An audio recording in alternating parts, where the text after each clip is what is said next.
As a concerned citizen and Montgomery Village resident, I am opposed to funding Bond Bill Project 12 GO71, Montgomery Village, South Valley Park, and I question the Department of General Services action that modified the grant agreement to add Montgomery Village Foundation as beneficiary.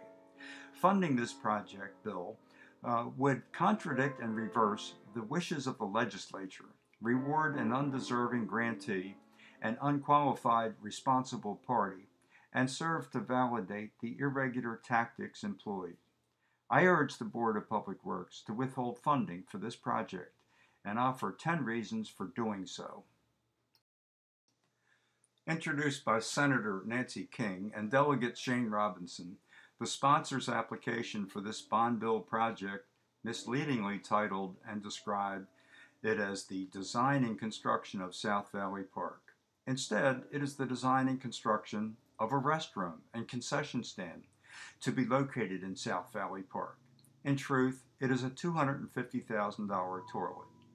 The sponsors stuck with this deceptive title and description despite being persistently called out on it by citizens. I want to call particular attention to the irregularities in the Maryland bond bill process with regard to the tactics of switching the grantee from MVF, the original application, to MVSA, approved by the legislature, and then back to MVF as beneficiary, a DGS designation. There is a divergent scope of responsibilities served by MVF and MVSA. When MVF was listed as the grantee in the original bond bill application, the legislature did not accept MVF as grantee because it serves only the residents of its well-heeled HOA, not the residents of Montgomery County at large, like MVSA. Listing MVF as the beneficiary now contradicts and reverses the earlier wishes of the legislature. As the gatekeeper for the assurance of integrity in the bond bill process, the DGS must be more vigilant and not enable the irregular tactics at work here. While the DGS's action that modified the grant agreement to add MVF as beneficiary was done by DGS solely to protect the state, it nevertheless contradicts and reverses the legislature's wishes and the will of the people. No stranger to contradiction, while at the same time that DGS was stipulating that all transactions with the state regarding the project must be through MVSA as the grantee, DGS was also instructing MVF as the beneficiary not to dispose of the property or change the use without first returning to the Board of Public Works for approval. While the Montgomery Village Sports Association, MVSA, does serve the youth of Montgomery County at large, MVSA does not fulfill the role of grantee and responsible party in the manner required as property owner, manager of project activities, and payer of project expenses. In addition, all transactions with the state on the project have been through MVF, the beneficiary, and not through MVSA, the grantee, as stipulated by DGS. Just a fragile organizational entity, the MVSA has no general membership, with participants being registered on a season-by-season basis. Understanding the organizational fragility of MVSA and recognizing that MVSA is not a fully qualified responsible party, DGS propped up MVSA and patched up the grant agreement.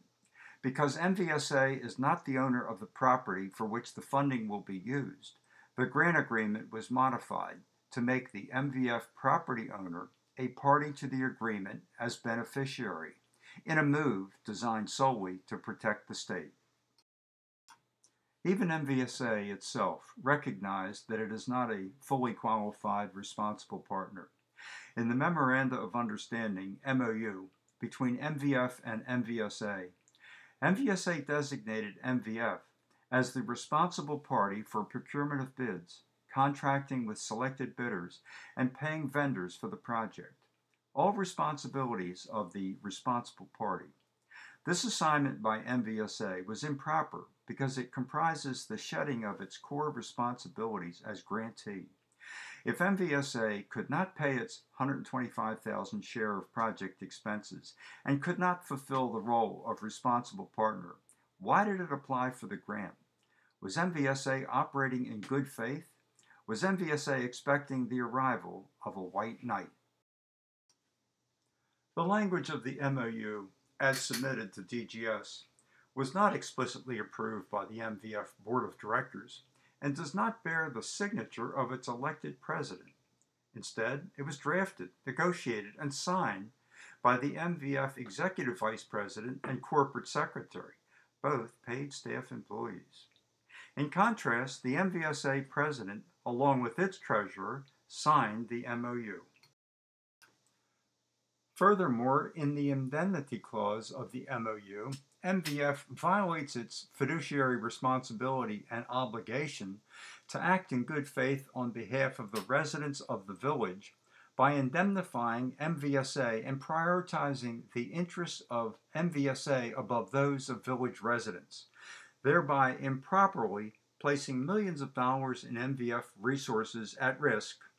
However, since the MOU was not signed by the MVF President and was not explicitly approved by the MVF Board of Directors, the validity of the MOU, including the indemnity clause, is open to question. The state of Maryland is financially strapped, with taxes raised, services cut, and gambling revenue offered as a solution. In summary, MVSA is a passive free rider, a non-paying, non-property owner, and does not meet the requirements of a responsible party expected of a Maryland bond bill grantee. MVF considered an unsatisfactory grantee by the legislature, and with its incomplete MOU commitment approval process and its willingness to violate its fiduciary responsibility to its own village residents, does not represent the dependable partner DGS should be looking for to protect the state in its role of beneficiary of a bond bill grant. Not so dependable or vigilant itself, DGS, through its failure to assure the integrity of the bond bill process, its action to prop up MVSA and patch up the grant agreement, and its contradictory guidance helped enable the irregular tactics at work here. Again, I urge the Board of Public Works, as the last line of defense, to withhold funding for this project.